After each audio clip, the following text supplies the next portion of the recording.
수도권 중환자 병상 부족 정부 대응에 대해서 비판하겠습니다. 김부겸 국무총리는 최근 잇따라 코로나19 위중증 환자 증가세에 또다시 닥친 이 위기를 극복하지 못한다면 어렵게 시작한 일상회복의 여정이 또 잠시 멈출 수밖에 없는 것 아니냐 하는 걱정이 있다고 우려했습니다. 지난 12월에도 국민들은 코로나 3차 유행 확산에 심각한 병상 부족 재난과 싸웠습니다.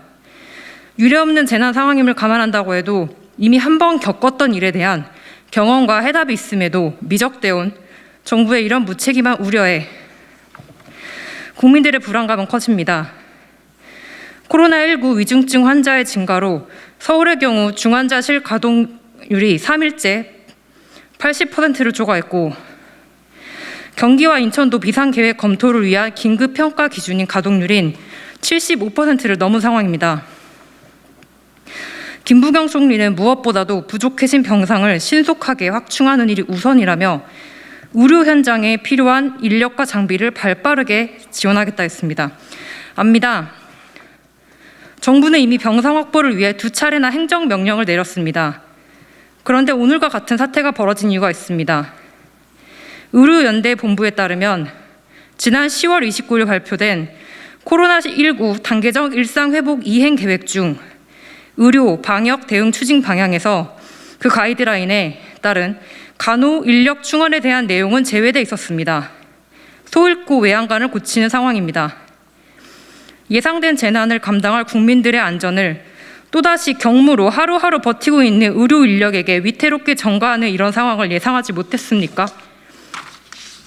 의료 인력은 과로에 시달린 지 오래입니다. 중환자실은 다른 병상보다 인력이 더 많이 투입되며 중환자실 경험이 없거나 고도로 훈련받지 못한 인력은 투입하기 어려운 구조입니다. 단순히 병상을 확보해도 훈련에는 시간이 필요합니다. 빠른 인력 확충은 뜨거운 아이스 아메리카노와 같은 말입니다.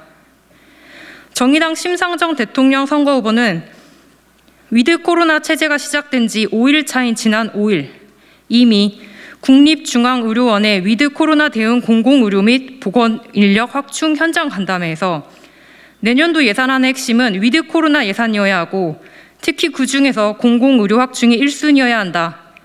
보건의료 인력 확충, 중환자 병상 확보 등 공공의료 체계를 확충해야 한다고 이미 강조한 바 있습니다.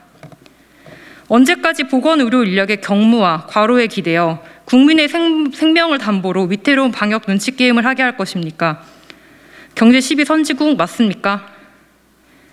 정의당 심상정 정부는 시민의 삶이 선진국인 나라를 위해 공공의료 체계 확충 방안으로 간호 인력 확충 및 의료인 인력, 생명안전수당 도입, 공공병원 확충 및 역할 강화, 중앙감염병 전문병원 설립 및 확고한 감염병 체제 대응 체계, 국립의학전문대학원 설립 및 공공의료 인력 양성 등을 위해 최선을 다하겠습니다.